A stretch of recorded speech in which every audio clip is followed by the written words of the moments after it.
and the sunlight is gone.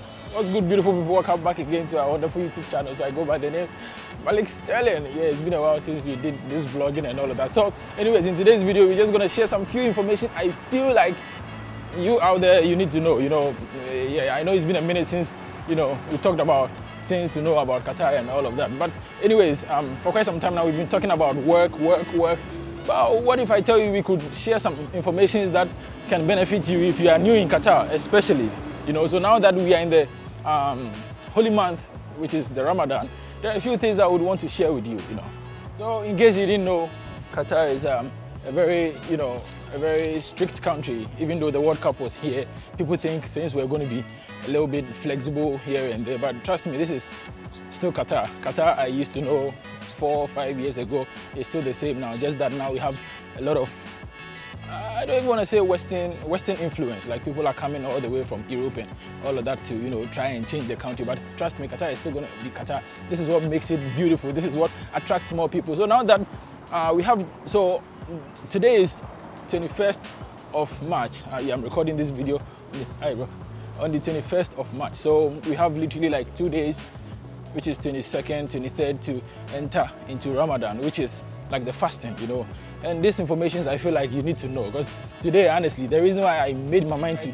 So now, during Ramadan, most companies are going to, reduce their timing because of the fasting and all of that. So, this is just basic things that happens over here, So during Ramadan, people from the government sectors, most of them usually work like 5 hours to 4 hours. Yes, myself, I'm going to work anyways. But in the private sectors, most of them sometimes work around 5 hours. So if you are in the private sector and maybe you usually work around 9 hours, this time you might be asked to work around 5 hours.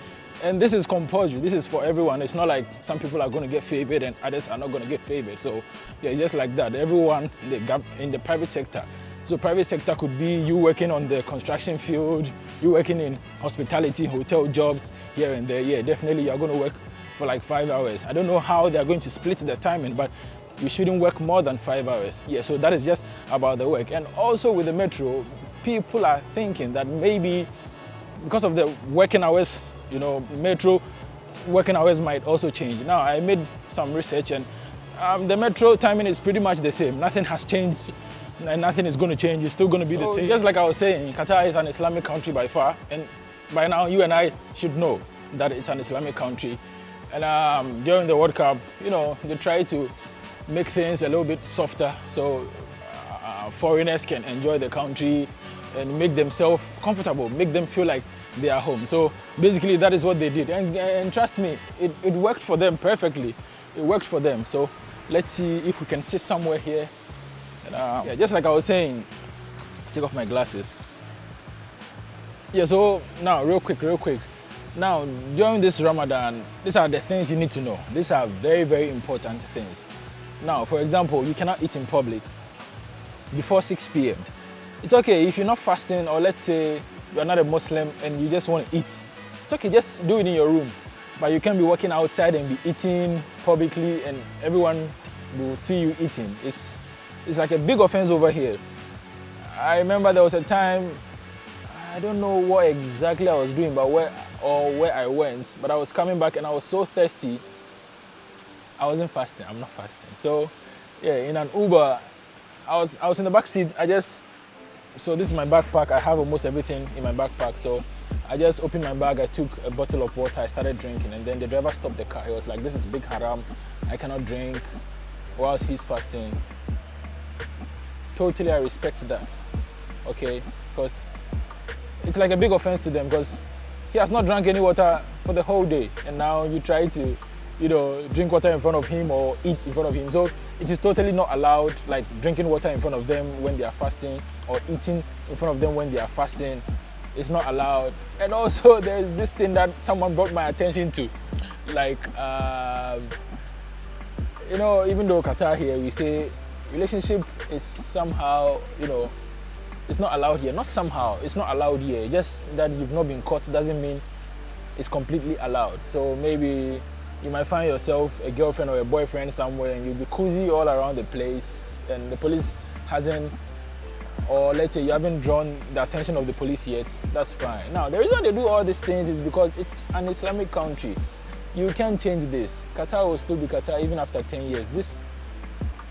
I mean, things are going to change, but their culture is still going to be the same, right? So pretty much nothing is going to change about this. So just be careful out there during this time, because these times are very dangerous. You know, you might go outside, be working with your girlfriend, be holding hands, and you might never know who is looking at you. This time around, the locals over here, or even the citizens, become policemen themselves, because you cannot be working during this holy month and you be holding hands with your lover or whosoever that you are working with. And also one thing, during Ramadan, you can't just start up a conversation just like that, because people get so sensitive, right? People get so sensitive that you can just see. Now you can start up a conversation with people maybe after 6 p.m. That is when the fasting is over, and they can eat and all of that. But before that, like from maybe you go to your workplace, your colleagues that you think like, oh,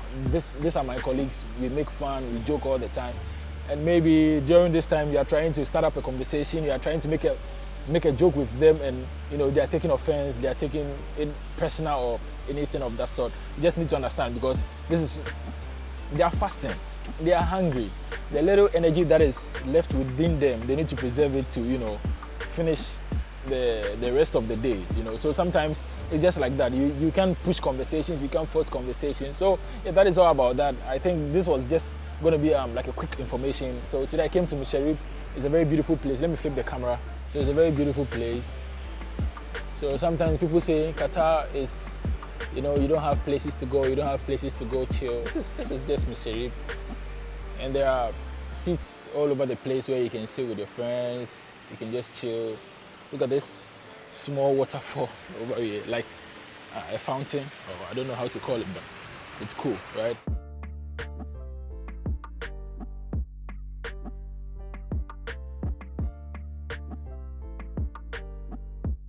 Yeah, so that was just about that. That was just by the way. So before we end this video, for the video that I made just recently talking about how long Qatar visa takes to be, implemented or to be issued, I think I've answered most of your questions now. So I feel like it has to take at least from 1 to 21 days, or maximum from 15 to 30 days. You should get your visa. Your visa should be ready. So that is all about that. If you haven't received your visa yet and you've paid your agent, you've received an offer letter, you've signed the offer letter, and still haven't received anything solid or anything to grasp on, to feel like, okay, so very soon, any moment from now, I'm going to travel. Be sharp about things. And there was this question also I had today. This person was asking me that how are they going to know if their visa has been rejected. So I asked this person if the visa was applied by him or herself, or a company applied for the visa for him, for them, I mean. So they said the company applied for them. So this is what I told them. If your visa is rejected, only the company can tell you that your visa is rejected, because now during the application of the visa, when they are submitting your visa and your visa application or things like that, if it's going to be rejected, it's not going to take like 3 days maximum. Even in a day, if you apply for a visa and your documents doesn't tally up, it will be rejected at that same moment. So you should know this. It will be rejected at that same moment. So if a company takes like a month just to come back and tell you that your visa was rejected, come on, there is something fishy going on. Either they never applied for the visa for you, or I don't know. Maybe I just don't know how to put it. But if they reject it, it shouldn't take too long. You know what I mean? So yeah, that is all about that. And also with the hire card, if you want to come to Qatar with a hire card is now becoming something that people are making money from. People are making a lot of money from hire card. So, well, it's up to them. And yeah, this will be the end of today's video. My name is Malik. Oh, it's getting windy. And I love you all. Stay safe. Bye-bye.